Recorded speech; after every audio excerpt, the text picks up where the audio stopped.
Most high achievers are winning the money game but losing the life game.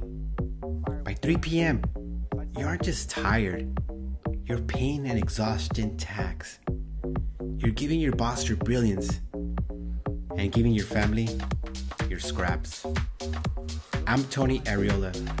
After 7 Ironman triathlons and 20 years as an engineer, I finally found the glitch. Willpower is a bad investment. You don't need more hustle. You need better infrastructure. I help teams plug the energy leaks. We swap out the caffeine and crashing cycle for a biological operating system.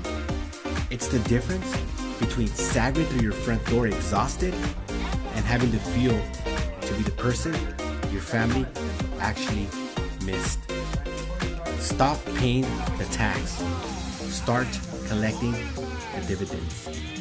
Let's build your anti-burnout system.